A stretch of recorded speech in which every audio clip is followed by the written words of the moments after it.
But now, are young people falling out of love with the tech sector? Well, a new survey of people under the age of 30 working across Europe found that more than a third were unhappy in their role and more than half were considering leaving the sector. The report, which was commissioned by the HR tech company HiBob and the global venture fund 8 Roads, has been described as a wake-up call for the tech industry. Well, joining me now is Lucile Cornet. She is a partner at 8 Roads. Lucile, why do you think people have fallen out of love with the idea of working for a start-up? Well, first of all, why have we commissioned this report? I think it's important to remember in the UK, more than 5 million people work in the tech industry, and the tech sector remains one of the strongest contributors to job creation.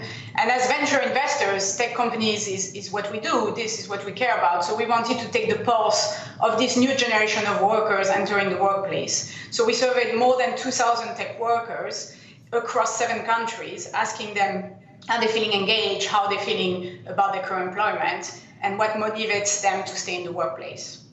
Is this a general malaise among workers aged under the age of 30, or are there specific issues around the tech sector, do you think? I think what the survey is telling us is this generation feels disillusioned, disenfranchised. It's not what they thought it would be.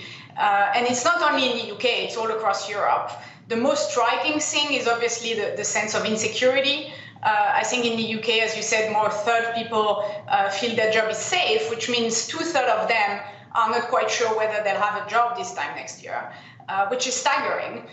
And more than half of the employees in tech are considering leaving the sector altogether, which is the last thing we need as a tech sector. So what are tech companies doing to try and retain employees and keep them motivated? Yeah, I think firstly, when you look at what the respondents say, companies got to be more transparent, therefore more communication. This is a demographic of employees we have to remember that spent 2 years of their working life under lockdown, working from home. They're feeling a bit lost, they're feeling a bit at sea. I think they need more guidance, they want reassurance. They're just worried about job security, but also stability, belonging.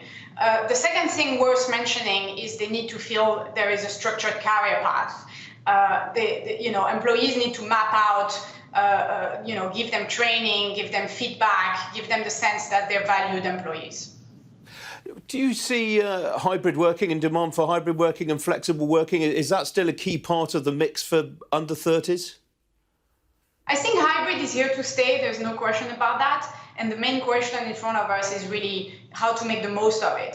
A lot of things were happening in the office in the old days, having social interaction, learning, this notion of apprenticeship, which is not happening in the remote world. And I think the challenge we have in front of us for the tech industry is how do we recreate those moments and those experiences for the new generations. Obviously, there is a recession looming right across Europe. There's a projected increase in unemployment. Do you think that might force some people to end up having to stay in jobs that they don't necessarily like for longer?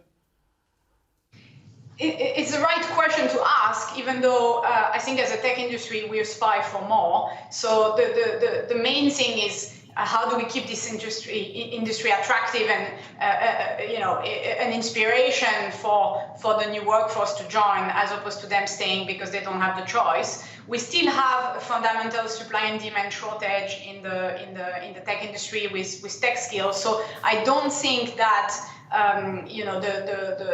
the macroeconomy is going to solve all the problems. I do think that employers and founders have to think about providing those career paths and engaging their workforce nevertheless. All right, Lucile, we have to leave it there. Thanks for joining me today. It's much appreciated. Thank you very much.